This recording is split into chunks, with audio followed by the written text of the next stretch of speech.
گوادر کے پہاڑ پر سنگار کے نام سے ایک ہاؤسنگ اسکیم ہے۔ میں اگر دعویٰ کروں پاکستان میں اس سے زیادہ خوبصورت لوکیشن کوئی نہیں تو یہ غلط نہیں ہوگا۔ یہ مقام حقیقتاً خوبصورت ہے، اور یہ اگر کسی دوسرے ملک میں ہوتے تو یہاں اب تک خربوں روپے کے ہوٹلز، ریزارٹس اور بیچز بن چکے ہوتے۔ یہ ہاؤسنگ اسکیم پہاڑ پر ایسی جگہ واقع ہے جہاں تین اطراف سے سمندر دکھائی دیتا ہے، اور پھر اس کے قدموں میں تین طرف سے بیچ ٹائپ ساحل بھی ہیں۔ یہ اسکیم 1992 میں شروع ہوئی، لیکن آج 32 برس بعد بھی یہاں پی سی کے علاوہ کوئی عمارت یا گھر نہیں بن سکا۔ میں 1997 میں پہلی بار گوادر آیا تھا۔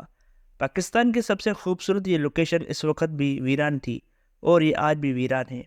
اس سے آپ گوادر میں ترقی کا اندازہ کر لیجئے۔ دوسرا جنرل پرویز مشرف کے دور میں بلڈرز اور ڈیولپرز مافیا گوادر آیا۔ اس نے لاکھوں ایکڑ زمین خریدی، بڑے بڑے خوبصورت ہاؤسنگ اسکیمیں لانچ کی، لوگوں کو خواب دکھا کر لاکھوں پلاٹس بیچے، خربوں روپے جیبوں میں ڈالے اور فرار ہو گیا۔ ان ہاؤسنگ اسکیموں میں پلاٹس تو دور، آج تک باؤنڈری وال نہیں بن سکی۔ چنانچہ اگر گوادر ہاؤسنگ اسکیموں کا قبرستان کہا جائے تو یہ بھی غلط نہیں ہوگا۔ تیسری بات، ہم 50 سال سے گوادر کو خطے کا خوبصورت ترین پورٹ سٹی بنانا چاہتے ہیں۔ ہم اب تک اس پر خربوں روپے خرچ کر چکے ہیں۔ ہر حکومت اس کا افتتاح کرتی ہے، مگر یہ شہر آج تک اس منزل تک نہیں پہنچ سکا، اور شاید پہنچ بھی نہ سکے۔ کیوں؟ اس کی 3 بنیادی وجوہات ہیں۔ پورٹ سٹی ریلوے کے سپورٹ کے بغیر کامیاب نہیں ہو سکتی۔ دنیا جہاں میں جہاز ساز و سامان لے کر آتے ہیں، پورٹ پر کنٹینرز اتارے جاتے ہیں، اور اس کے بعد یہ ریلوے کے ذریعے منزلوں تک پہنچائے جاتے ہیں، لیکن گوادر میں ابھی تک دور دور ریلوے کا کوئی نشان نہیں۔ چنانچہ اگر پورٹ پر سامان اترے گا تو پھر یہ ملک کے مختلف حصوں اور سینٹرل ایشیا میں کیسے جائے گا؟ چلے ہم چند سیکنڈز کے لیے یہ مان لیتے ہیں یہ سامان ٹرکوں پر بائی روڈ بھجوایا جائے گا، تو پھر سوال پیدا ہوتا ہے، کیا کوسٹل ہائی وے یا کوئٹہ گوادر روڈ اس قابل ہے؟ ان سڑکوں پر تو ہم آج تک پیٹرول پمپس اور ریسٹ ایریاز نہیں بنا سکے۔ چنانچہ ٹرک اور ٹرائلرز پیٹرول کہاں سے لیں گے اور آرام کہاں کریں گے؟ اور اگر ٹائر پنکچر ہو گئے تو پنکچر کہاں سے لگیں گے؟ اور اگر یہ الٹ گئے تو پھر انہیں سیدھا کرنے کے لیے کرینز کہاں سے آئیں گی؟ اور اگر یہ بندوبست بھی ہو جائیں تو بھی سوال ہے، ہم پھر کراچی کی بندرگاہ استعمال کیوں نہ کریں؟ کراچی بندرگاہ 1857 میں بنی تھی، اور اس کے ساتھ ساتھ ریلوے بھی ہے اور سڑکوں کا نیٹ ورک بھی، اور یہاں سے پچھلے 40 سال سے افغانستان اور سینٹرل ایشیا ٹرک جا رہے ہیں۔ چنانچہ اگر یہ بندرگاہ موجود ہے تو پھر بحری جہازوں کو پہلے گوادر لے جانے اور پھر وہاں سے ٹرکوں پر سامان لاد کر کراچی لانے یا سینٹرل ایشیا پہنچانے کی کیا ضرورت ہے؟ یہ کام کراچی سے ہو بھی رہا ہے اور مزید بھی ہو سکتا ہے۔ گوادر کے بارے میں کہا جاتا ہے یہ چین کو سب سے زیادہ سوٹ کرتی ہے۔ چین اس کے ذریعے 14 دن کا فاصلہ کم کر کے 24 گھنٹوں تک لے آئے گا۔ یہ سست بارڈر کے ذریعے سامان تجارت گوادر لائے گا اور پھر یہاں سے عرب ممالک اور یورپ روانہ کرے گا۔ یہ منصوبہ بظاہر شاندار دکھائی دیتا ہے، لیکن سوال یہ ہے، چین اپنا تجارتی سامان گوادر پہنچائے گا کیسے؟ اس کے لیے ریلوے چاہیے، اور ریلوے کی ابھی تک پہلی اینٹ بھی نہیں رکھی گئی۔ اور اگر یہ سامان ٹرکوں کے ذریعے گوادر پہنچے گا تو کیا ہمارا انفراسٹرکچر اسے سپورٹ کر سکے گا؟ دوسرا، اگر ہم نے یہ کام ٹرکوں کے ذریعے ہی کرنا ہے تو پھر ہم کراچی کی پورٹ استعمال کیوں نہیں کرتے؟ اور اگر ہم ان تمام سوالوں کو بھی چھوڑ دیں تو بھی سوال پیدا ہوتا ہے، ہمارے ہمسائے میں صرف 170 کلومیٹر کے فاصلے پر ایران کی بندرگاہ چابہار موجود ہے۔ ایران کی ریلوے اور سڑکیں ہم سے کئی گنا بہتر ہیں۔ چین کے تعلقات بھی اس سے انتہائی اچھے ہیں، لہذا چین کو گوادر کی بجائے چابہار سوٹ کرتی ہے۔ اب سوال یہ ہے، ہم بے وقوفی اور خوش فہمی کے چھلکے پر کیوں بیٹھے ہیں؟ تاہم ان تمام تر ایشوز اور سوالوں کے باوجود گوادر انتہائی خوبصورت مقام ہے، اور پاکستانیوں کو زندگی میں کم سے کم ایک بار یہاں ضرور جانا اور اسے دیکھنا چاہیے۔ ہمیں آخر میں پی آئی نے بھی ٹھیک ٹھاک ذلیل کر دیا۔ ہم 38 لوگوں کا گروپ تھے، ہم نے 1 ماہ قبل گروپ ٹکٹ خریدے تھے۔ ہمارے 21 جنوری کو گوادر پھر کراچی سے اسلام آباد کی فلائٹ تھی۔ ہم وقت سے پہلے گوادر ایئرپورٹ پہنچ گئے۔ ایئرپورٹ پر ٹھیک ٹھاک ہڑبنگ تھی۔ مینیجر عبدالجلیل نے پہلے اسٹاف کی کمی کا رونا رویا، پھر سسٹم ڈاؤن ہونے کا واویلا کیا، اور پھر دائیں بائیں ہو گئے۔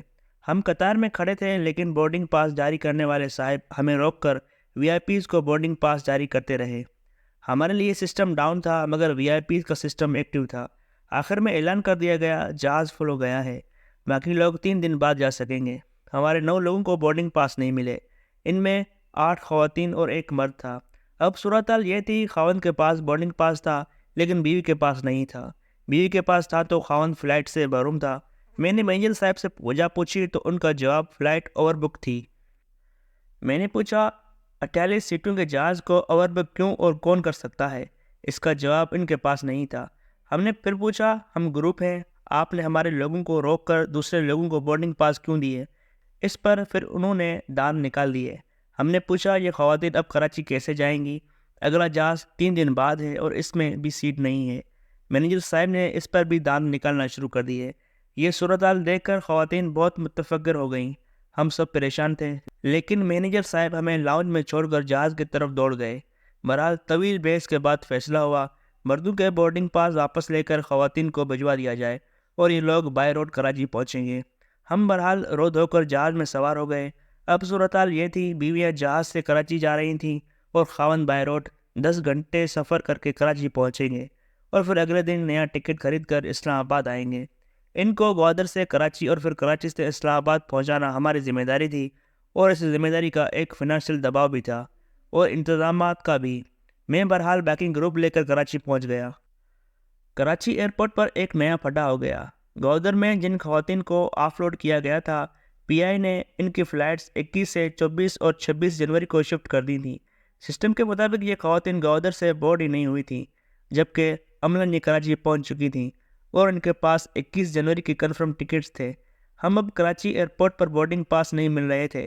دھند کی وجہ سے 2 دن سے فلائٹس لیٹ اور کینسل ہو رہی تھیں، چنانچہ ایئرپورٹ پر خوفناک رش تھا اور اس رش میں ہمارے آدھے گروپ کی سیٹیں کینسل ہو چکی تھیں۔ یہ سیٹیں بھی خواتین کی تھیں۔ اب سوال یہ تھا یہ خواتین 3 دن اکیلی کراچی میں کہاں رہیں گی، اور اس سوال پر بھی پی آئی کا عملہ داند نکال دیتا تھا۔ میں زندگی میں بہت کم پریشان ہوتا ہوں لیکن اس دن واقعی پریشان ہو گیا۔ ہم ملک میں سیاحت بڑھانا چاہتے ہیں لیکن صورتحال یہ ہے پی آئی اے کنفرم ٹکٹس پر دوسرے مسافر کو چڑھا دیتا ہے اور لوگ کبھی گوادر میں پھنس جاتے ہیں اور کبھی کراچی میں۔ چنانچہ لوگ سیاحت کے لیے باہر کیسے نکلیں گے اور سیاحتی کمپنیاں یہ فنانشل برڈن کیسے برداشت کریں گی؟ اس کا جواب کسی کے پاس نہیں۔ دوسرا گروپ کے لوگ عملاً ایسی صورتحال میں کمپنی پر چڑھ دوڑتے ہیں، یہ ایسی صورتحال کی ذمہ داری بھی کمپنی پر تھوپ دیتے ہیں، لہٰذا کام کیسے چلے گا؟ بہرحال میں کراچی ایئرپورٹ پر ایک صاحب سے دوسرے صاحب اور ایک کھڑکی سے دوسری کھڑکی پر ذلیل ہوتا رہا۔ مجھے ہر جگہ سے ناکامی ہوئی۔ آخر میں پی آئی کے بکنگ آفس کے ایک صاحب، غالباً ان کا نام سلیمان تھا، کو مجھ پر ترس آ گیا۔ وہ صورتحال کی نزاکت سمجھ گئے اور مجھے گراؤنڈ فلور پر پی آئی کے آفس لے گئے۔ وہاں 2 صاحبوں نے مجھے پہچان کر عزت بھی دی اور حوصلہ بھی۔ انہوں نے اسلام آباد فون کر کے اپروول لے لی، مجھے نئی بکنگ دی اور یوں میں اپنے ادھورے گروپ کو لے کر اسلام آباد پہنچ گیا، جبکہ باقی 9 ارکان کو شمائل گوادر سے بائی روڈ کراچی لے کر آیا اور پھر ٹھیک ٹھاک ذلیل ہو کر اگلے روز سارا دن ایئرپورٹ پر بیٹھ کر رات کو اسلام آباد پہنچا۔ اس تجربے کے بعد میرا تاثر وہی تھا جو اس وقت پورے ملک کا ہے، اور وہ یہ ہے پی آئی کو واقعی بند ہو جانا چاہیے۔ یہ حقیقتاً ملک پر بوجھ ہے اور ہم یہ بوجھ جتنی جلد اتار لیں گے ملک پر اتنا ہی احسان ہوگا۔